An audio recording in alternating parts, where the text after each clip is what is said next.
जहाँ का लहजा थोड़ा ठंडा और बातें गर्म सी लगती है, जहाँ गंगा यमुना सोन जैसी नदियाँ अपनी कलकल बहती धाराओं से भूमि को पवित्र करती है, जहाँ दुनिया का सातवां अजूबा कहे जाने वाला ताजमहल स्थित है, उस उत्तर प्रदेश की भूमि पर फिर से एक नया कीर्तिमान आज स्थापित हो गया है।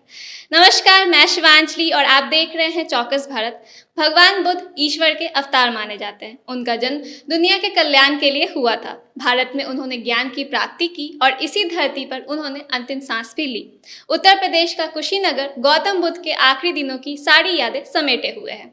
इसी धरती पर आज लोगों को सौगात मिली है। दरअसल आज कुशीनगर इंटरनेशनल एयरपोर्ट का उद्घाटन किया गया है। यह एयरपोर्ट दुनिया भर के बौद्ध धर्म के तीर्थ यात्रियों को बौद्ध तीर्थ स्थलों से जोड़ेगा।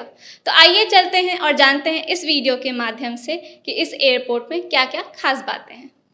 उत्तर प्रदेश में आज प्रधानमंत्री नरेंद्र मोदी ने कुशीनगर इंटरनेशनल एयरपोर्ट का उद्घाटन किया।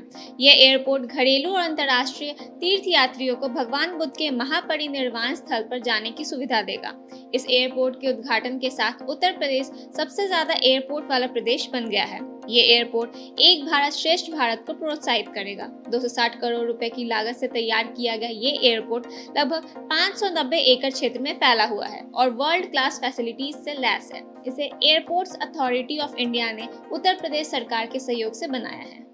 आपको बता दें कि कुशीनगर एक अंतर्राष्ट्रीय बौद्ध तीर्थ स्थल है, जहां भगवान गौतम बुद्ध का महापरिनिर्वाण हुआ था, यानी कि यहीं पर उन्होंने अपनी अंतिम सांस ली थी। इस एयरपोर्ट ने उत्तर प्रदेश और बिहार के आसपास के जिलों को भी लाभ होगा और साथ ही क्षेत्र में निवेश और रोजगार के अवसरों को बढ़ाने में भी मदद मिलेगी। कुशीनगर इंटरनेशनल एयरपोर्ट का रनवे 3200 मीटर लंबा और 45 मीटर चौड़ा है, जो यूपी का सबसे लंबा रनवे है। इस एयरपोर्ट का नया टर्मिनल 3600 वर्ग मीटर क्षेत्र में फैला है, जिसका निर्माण 5 महीने के रिकॉर्ड समय में किया गया है। इस टर्मिनल में एक समय में 300 यात्रियों की प्रबंधन की क्षमता है। भारत में 4 मेन बौद्ध तीर्थ स्थान हैं और कुशीनगर उनमें से एक है। इसके अलावा बोधगया, श्रावस्ती और सारनाथ है। इसके साथ ही बौद्ध तीर्थ यात्रा के लिए 5वां महत्वपूर्ण स्थान लुम्बिनी नेपाल में स्थित है और यह कुशीनगर के करीब है।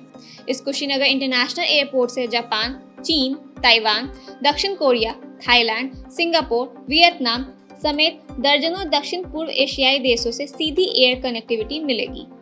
6वीं शताब्दी से पहले भारत में धर्म और वेदों की शिक्षाओं को भुला दिया गया था। हर जगह जब अराजकता ही अराजकता फैली थी, तब ऐसे समय में लाइट ऑफ एशिया के नाम से विख्यात गौतम बुद्ध का जन्म दीन दुखियों के कल्याण के लिए हुआ था।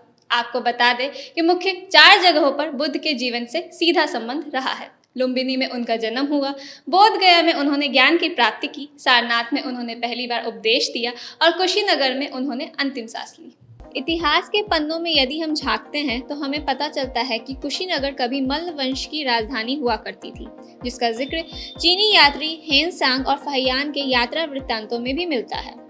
आज का कुशीनगर कभी कौशाला राजवंश का हिस्सा हुआ करता था, जिसके मुताबिक ये भगवान श्री राम के पुत्र कुश की राजधानी हुआ करती थी। कुशीनगर केवल भगवान राम और बुद्ध से ही नहीं जुड़ा है, बल्कि मौर्य काल, शुंगा, कुषाण, गुप्त और पाल वंश से भी इसका गहरा नाता रहा है। इस कुशीनगर अंतर्राष्ट्रीय हवाई अड्डे से नवंबर में रेगुलर उड़ान शुरू हो जाएगी। दिल्ली और कुशीनगर के बीच की डायरेक्ट फ्लाइट की शुरुआत 26 नवंबर से होगी, तो वहीं 18 दिसंबर को कुशीनगर से मुंबई और कोलकाता की फ्लाइट जोड़ी जाएगी। भारत विश्व भर के बौद्ध समाज, श्रद्धा और आस्था का केंद्र है। जाहिर सी बात है कि जब ये एयरपोर्ट शुरू होगा तो दुनिया भर के बौद्ध धर्म के तीर्थ यात्रियों को बौद्ध तीर्थ स्थलों से जुड़ने में बहुत सहूलियत मिलेगी। ऐसे ही खबरों के लिए देखते रहें चौकस भारत। धन्यवाद।